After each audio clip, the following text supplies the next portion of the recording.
Anda baru saja menonton rancangan-rancangan yang menarik sekali yang ditaja oleh rakan-rakan premium Minggu Saham Digital. Dan jam 5 petang nanti, tonton episod ketiga La Labur, dividen ASB makin sikit.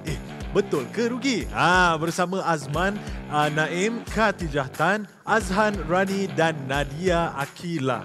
Memang diorang ni paling best lah. Memang akan kecoh. Dan sekarang ni ada bersama dengan Haris Faiz Azmi dari pengasas channel YouTube Financial Faiz yang akan berkongsi bagaimana caranya mencapai kebebasan keuangan. Selamat datang Faiz. The stage is yours. Thank you Haris. Thank you everyone for watching. Okay, selamat pagi, selamat tengah hari, selamat petang dan selamat malam. Okay, kenapa I start dengan pagi, petang, siang, malam? Because this show is a live show stream all around the world. If you are in America, if you are in Australia, if you are in Europe, you boleh tengok Financial Faiz dan every host yang ada dekat sini hari ni. Okay, kita start from the beginning lah. A couple of months ago, PNB contacted I. Dia kata, Faiz Azmi from Financial Faiz, boleh tak kita nak cakap pasal kebebasan kewangan yang realistik? Kewangan yang realistik ataupun kebebasan kewangan yang realistik. What does it mean? What does it mean to be bebas? So as we all know, sebelum kita buat sesuatu, sebelum kita set any goals, kita kena tahu apakah goals yang kita nak. What is the true meaning of yang kita nak tu? Kebebasan kewangan, kebebasan merdeka. Okay? Kita bebas. But kalau kita tak faham apa maksud bebas tu, we won't achieve that goal. Okay, so let me ask you something here, my audience. If I tanya you, can you quit your job today tak? Hari ni nak quit your job today. Can you do it?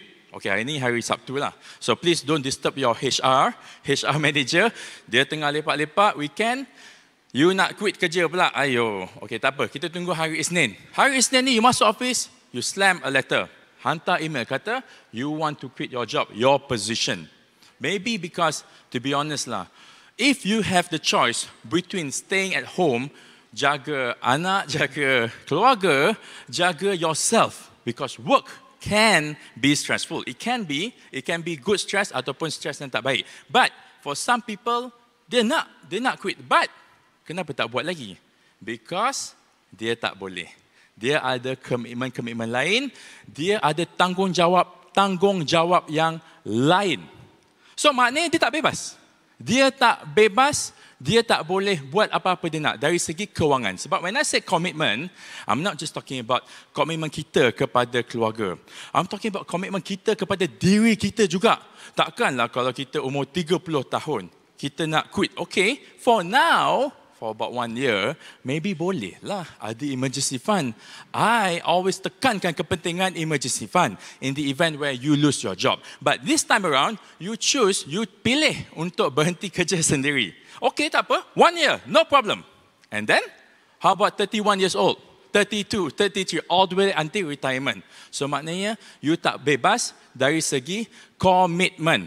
Komitmen you is, tak tahulah, banyak atau sikit. Because if you betul-betul nak buat apa yang you nak buat, you have done it.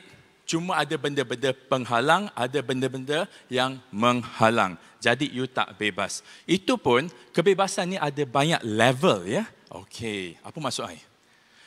Ada orang hutang dia sampai sini. Dia boleh hidup sampai sini saja. Setakat nak bayar, nak hidup tu, nak makan, nak minum, nak jalan-jalan, nak bayar duit minyak, nak bayar duit tu. That's it. Dia tak boleh pergi jalan jauh-jauh. Orang lain dapat makan luar, dia akan berkira-kira. Credit card limit dia dah at the top. Yes, dia boleh bayar the minimum balance. Tak ada masalah. Bermasalah jugalah. 5% of RM5,000. Contohnya, balance dia RM5,000, 5% is RM250. Okay, dia boleh bayar, tapi dia sakit hati. Sebab dia tahu dia kena bayar bunga yang banyak. But at the end of the day, bila dia punya hutang dah banyak, dia tak bebas. Compared to someone yang, okay, dia ada hutang. Dia ada hutang juga. Contohnya, hutang rumah. Hutang rumah yang dia pergi beli untuk disewakan dekat orang lain. Ataupun hutang ASB financing yang dia pergi ambil okay? Dan dia dapat dividen daripada ASB untuk bayar balik bunga yang dia dah ambil tu. Basically, dia dapat keuntungan yang lebih daripada dia punya bunga yang dikenakan oleh bank. Okay? So, jadi kita nak bezakan. Kita nak bezakan antara hutang baik dengan hutang jahat. Sebab ada orang dekat luar sana, orang putih lah, okay? Kalau I sebut baik-baik ni mesti, sama my video cakap, I tahu this guy. I know siapa yang Cik Faiz cakapkan. Dia orang putih. Dia cakap semua hutang jahat. Semua hutang tak bagus. Tak kisahlah ASB financing ke, tak kisahlah mortgage ke, tak kisahlah business loan ke. Let me tell you something ya. Kita ada banyak companies yang present today. UMW, Sime Darby, Maybank. Dia orang pun berhutang juga. They have their own credit. They have this thing called bond. They issue bond, and then they will get money, and then they run the project, and then they get the keuntungan. Dia pulangkan balik duit itu kepada bond holder sekali dengan dia punya pulangan. So in that sense, itu pun hutang juga. So hutang bukan nak kata semua hutang adalah hutang jahat. So kita pun personally pun kena tahu bezakan antara hutang jahat dengan hutang baik. Tak boleh pakai letak sahaja. Sebab in a way, ability to meminjam, meaning that you have a good credit, is a form of status. Good credit. Oh, this person, kalau dia pinjam, dia jamin akan pulang balik. This person, kalau dia pinjam, based on the record, dia tak akan pulang balik. Dia lepas 6 bulan, kita nampak dia tak bayar balik. Bad credit. Okay? Dia punya credit score rendah. So, you tak boleh kata semua hutang-hutang jahat.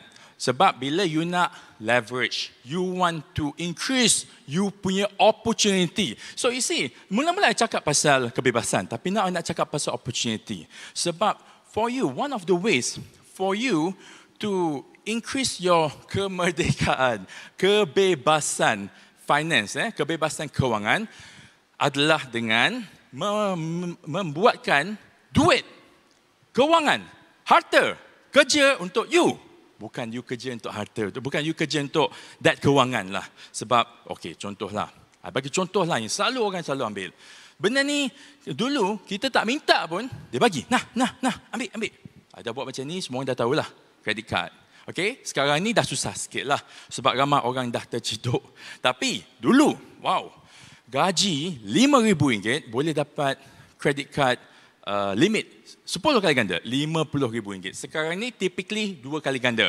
2 kali ganda darat RM5,000, RM10,000. Tapi dulu RM50,000. This is hutang yang paling jahat lah. Hutang yang paling jahat.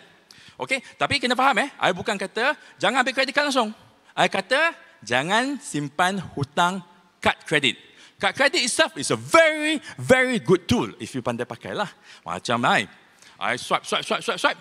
Oh, okay, balance, bayar je lah. I tak payah bayar any interest. In fact, I dapat points. I dapat cashback. I dapat warranty. I dapat guarantee. But on the other end of the spectrum, someone who is not me lah. Someone who dia tak dididikkan tentang penggunaan kad kredit. Dia cuma tahu dia dapat kad kredit tu dalam dia punya post office, dia punya post box. Dia call, oh okay, to activate, call this number, give your IC, give your passcode, your mother's name, okay? Lepas tu, boleh pakai. This is my money. No. Every time you meminjam, okay, hutang jahat personal loan pun can join in sekali lah. Every time you meminjam, you are borrowing against yourself. You are borrowing against your future self. You now enjoy. Wow, I got my PlayStation 5. But, okay, you get to enjoy it tonight. Towards the end of the day, towards the end of the month, bill datang. Statement datang. Who has to pay? Siapa lagi? Nama you kat situ. And you cannot run from the banks. Oh, well, that's one way to run for the banks, which we're not going to talk about this today. Because if I talk about that, okay, I bagi tahu lah tips, bankruptcy. But if you were to get into that, you're like half dead. Kita tak nak cakap pasal benda tu. Kita nak cakap pasal kebebasan kewangan. How can we get to this? Sebab before I talk about something good, before you feel good about something, before you rasa seronok makan makanan yang sedap, you kena dulu makanan yang tak sedap lah. Baru you tahu yang tu sedap. Kalau you makan yang sedap, yang sedap ni pun, you pun, dah biasa. Tak sedap. Nak kena makan lagi sedap lagi. Dah ketagih lah in that sense. So, well, bila kita tengok keadaan-keadaan sekarang ni, orang tak tahu bezakan hutang baik, hutang jahat. Dia akan lamsamkan everything sebagai hutang. Hutang itu adalah hutang jahat. Tak boleh, tak boleh. There is a point where hutang itu adalah, in a way, it's a good thing. Kita kena gunakan dia sebagai tool untuk increasekan kita punya wealth. Sebab, objektif kita tadi, nak mencapai kebebasan kewangan. Bukan nak kata, kebebasan kewangan itu tak semestinya ada hutang. Tak ada hutang langsung. Okey, kita tengok orang yang dah retire. Bagi contoh, ada 3 jenis retirement. In my book ada 3 jenis retirement. Nombor 1 is kena paksa. Umur 55, please, you have to go. You have to let go of your position sebab ada orang lain nak your position. Mana boleh you work until 70 years old? Okay, tak apa. Itu forced retirement by your employer, you punya majikan. Nombor 2 pula adalah you retire because you sakit. You dah tak larat nak kerja, dah tua. Okay, dah tua, dah banyak penyakit ataupun dah banyak penyakit, dah terpaksa berhentilah. Okay, itu second one. The third one is, this is the one lah, the best thing lah that you should strive for. Kebebasan in terms of finance. You are financially well enough to retire. Unfortunately, number 1 and number 2 will sometimes happen, akan berlaku sebelum nombor 3. You're not ready untuk retire in terms of finance, in terms of kewangan, tapi you kena paksa retire. This is the problem that we have. That's why kita selalu nampak. I'm very sad to see keluar dekat berita, umur 60 tahun, umur 65 tahun, masih kena kerja. Okay? Kita bukan nak judge anyone, but it can happen to us if kita tak plan. Because this thing, it doesn't happen automatically. Kalau kita tak plan, the plan is will end up with no plans at all. Kita tak ada plan, kita akan end up with keadaan yang amat memaksa. Alamak, sekarang dah tak ada duit, nak buat apa? Kerjalah, buatlah kerja itu, buatlah kerja ini. Patutnya dah retire, kita duduk, kita rehat. Now, sekarang ni, macam mana? Okay? Kalau nak financial retire, Encik Faiz kata, boleh ada hutang sikit in terms of good hutang lah, rumah ataupun ASB financing. Kalau boleh, kalau tak ada, lagi bagus. Tapi, how about all this hutang kecil-kecil? I panggil dia hutang kecil-kecil. Sebab you bayangkan dia macam, you punya baju. Baju ni, kalau baju lama, dia ada lint. Dia ada biji-biji tu. Okay? You pakai baju tu, lint tu kecil je. Kalau you tekan satu, tak rasa apa-apa. Cuba you pakai baju yang ada lint tu, mesti akan rasa gatal. So that is hutang kecil-kecil yang menggatalkan dan menggelikan. Benda-benda macam kad credit debt. Benda-benda macam personal loan punya hutang. Benda-benda macam hutang dengan adik-beradik. Dia akan call you, bang, bila abang nak bayar hutang Angah? Angah nak pakai duit bulan ni. Bulan depan dia tanya lagi. Bang, saya tengok abang ada je beli PlayStation 5. Hutang bila nak bayar bang? Okay? Benda-benda macam itu, kita nak hapuskan sebelum kita retire. Macam mana? Okay. Nombor 1 adalah menggunakan snowball punya teknik. I pernah cakap pasal benda ni, but the idea is that you tackle dulu hutang yang paling kecil yang you boleh settlekan. Contohlah hutang dengan abang, dengan Along tadi hutang atau hutang dengan Angah lah. Hutang dengan Angah RM1,000. Itulah dalam baik-baik hutang Angah yang paling kecil RM1,000 baki dia. Lepas ada hutang kredit kad RM5,000. Lepas ada hutang kereta RM60,000. Settlekan hutang dengan Angah dulu. Lepas settlekan hutang Angah tu, tiap-tiap bayar bulanan hutang dengan Angah tu, janganlah masuk poket. Sambunglah bayar untuk hutang nombor 2. Itu cara debt snowball. Tapi sebenarnya lebih baik jangan cari masalah, lebih baik jangan sakit. Bila tak cari masalah, tak sakit, kita tak akan ada masalah untuk diselesaikan. Contohnya, kita ambil contoh PlayStation 5 tadi itulah. Kalau tak ada PlayStation 5, tak mati pun. Maybe hidup kita less fun. Maybe some people cakap pasal dia main game baru, kita tak boleh nak join. Kita boleh tengok je lah. Okey, tak apa. Tapi, kalau kita ada PlayStation 5 dengan swipe credit card tu, dengan kita beralasan lah. Kita kata, okey, tak apa. Kita akan pakai EPP. Ataupun, tak apalah, kita bayar ansuran. Tetap kena bayar juga. Tetap kena ada hutang juga. Jadi, cara terbaik untuk hapuskan hutang in my opinion lah, kalau benda tu tak perlu, jangan ambil. Benda ini kena sematkan dalam badan. Sebab zaman sekarang ni, awal-awal tadi dah cakap, sungguh senang nak dapat kredit. Bukan kredit kad je, kredit. Maknanya kredit tu dari hutang lah. Kredit kad 1, personal loan 2. Lepas tu ada some people boleh refinance rumah dia. Daripada hutang tu baik je. Hutang tu dah nak habis, dah hutang rumah tu. Tiba-tiba kita pergi refinance. Bila benda tu boleh dibuat. Okay, maksudnya, boleh tak refinance rumah tu? Boleh. Kalau kita refinance, kita boleh dapat duit. Boleh. Banker tu kata, boleh bang.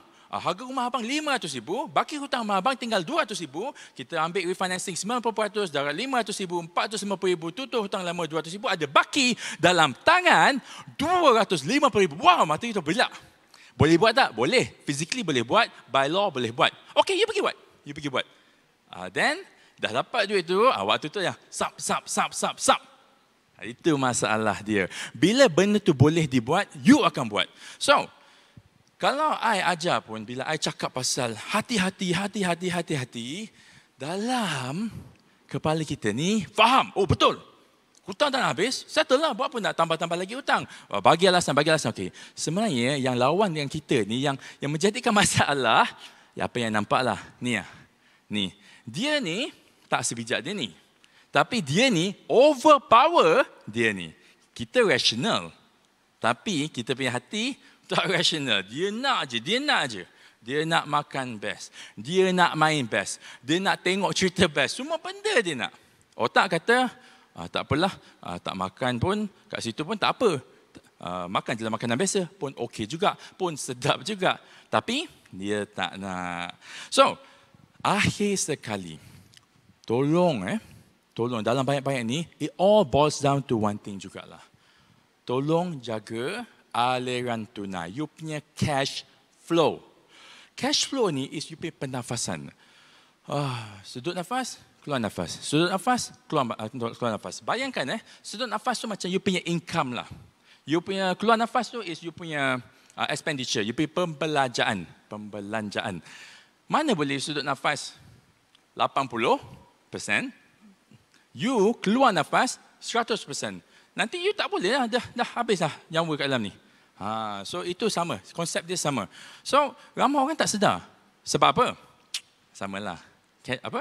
Credit card tadi, personal loan tadi, dia tak nampak. Duit yang keluar tu, okay, let's say peti sejuk tu, RM12,000. Bayar pakai EPP, RM1,000. Kalau tak pakai EPP, dia kena bayar RM12,000 selepuk. Dia tak berani, wow. Tapi kalau kita bahagi, RM1,000 untuk bulan ni. Bulan depan RM1,000 lagi. Lepas tu bulan depan, since masih ada ruang untuk belanja, you pergi beli pula kursi sofa. Another RM12,000 lah senang cerita. Bahagi RM12,000. So now you punya cash outflow dah RM2,000 sebulan. Benda ni orang tak nampak. Okay? Sebab disenangkan. I am a very big proponent of education. Financial literacy. I tak salahkan orang faham tentang EPP or credit card ataupun personal loan. They all have their uses. And banks, our partners and banker, dia ada dia punya own tujuan untuk hidup di dunia ni. Yalah, dia nak run a business. So one of their businesses would be to make sure that orang ambil loan. Okay, tak apa. Itu dia punya hak, itu dia punya KPI. But our KPI and our hak should be towards us, kepada diri kita. Yes, that loan is available. Yes, that credit is awesome. Dia boleh diberikan and pada kadar 0% EPP. Tapi, should we take it? That is the question yang semua orang kena tanya diri dia sebelum dia buat. I tak salahkan kalau you nak beli barang ke, I bukannya bosan. I pun ada my own games and consoles which I play. Fully paid off, tak ada pakai EPP. Tapi, if you rasa you nak pakai, you go ahead, tak ada masalah.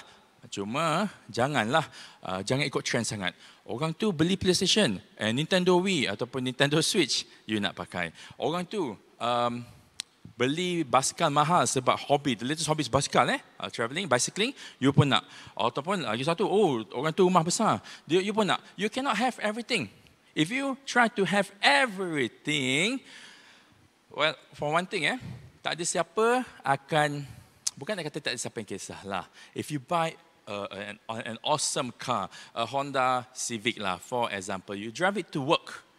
Apa kawan-kawannya akan kata, fuyo, Mat, you are the Honda Civic. Oh, very awesome, very awesome. It's very cool. Okay. For 2 weeks. 2 weeks je. 2 weeks, dia akan rasa seronok.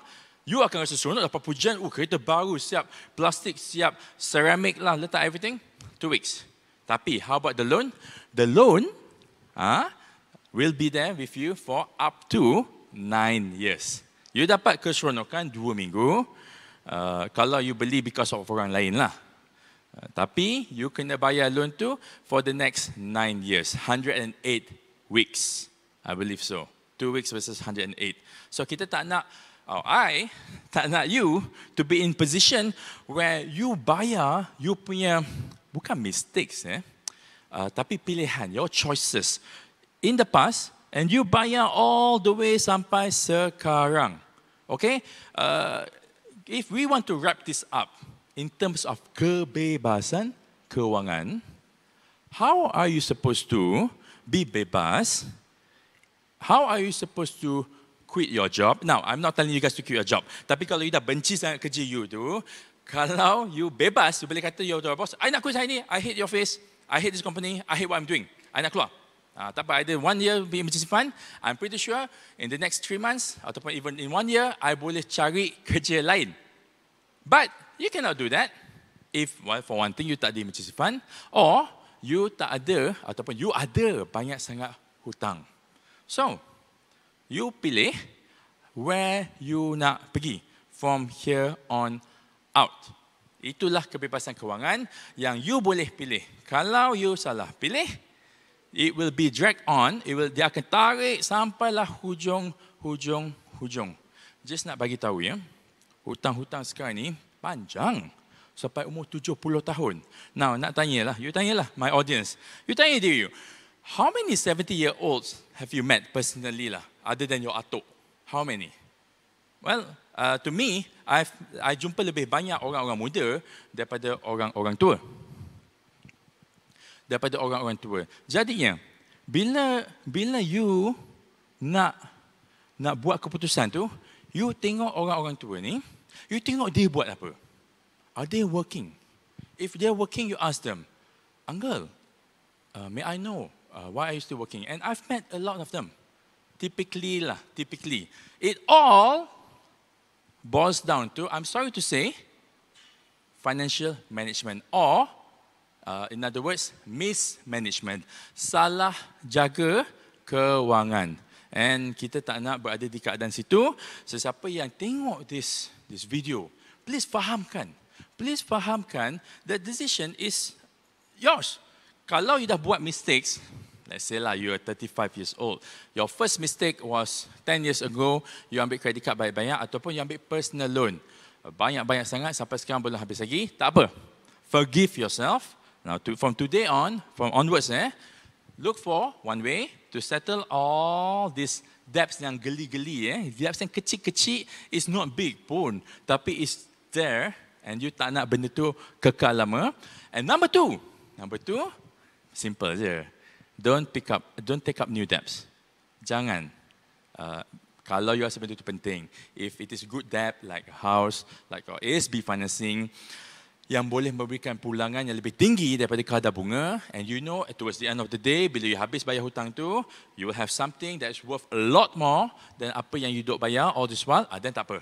Okay? Make your own decision. But in general, personal loan, credit card, yang you tinggal lama-lama, these are bad debts. These are the things yang you beli tanpa sebarang, apa dia panggil keperluan. It's actually kemahuan from your heart itself, not from your rational thinking. So kita nak elakkan benda-benda macam gitu. Okay, I ada Q&A yang ditanya oleh I punya audience. May I see them? Okey, daripada Nur Akilah Abdul Rahman. Kalau terpaksa berhutang dengan pengajian anak, apa solusi terbaik pada pandangan Cik Faiz? Ini ada cakap dekat dalam some of my video sebelum ni. PTPTN punya loan is very, very cheap. If anak tu ada kebolehan untuk meminjam, please. Now, we hear a lot about people kata, kenapa PTPTN ni ambil itu. Well, the problem is, when you sign up for the PTPTN, you tak check the agreement. You tak fahamkan. And some of them pakai sign je. Bila dah habis belajar, kena cari kerja. Lepas tu susah nak bayar itu, bayar ini. Terpaksa bayar PTPTN. Rasa sakit hati. Okay, that is the wrong approach. The right approach is fahamkan. Sebelum you sign apa-apa, please lah fahamkan benda tu. Kalau tak faham, jangan sign. Tanya dulu. They will be happy to explain to you. So the approach is to fahamkan dulu PTPTN itu apa. I'm telling you right now, it's the cheapest education loan yang you boleh dapat.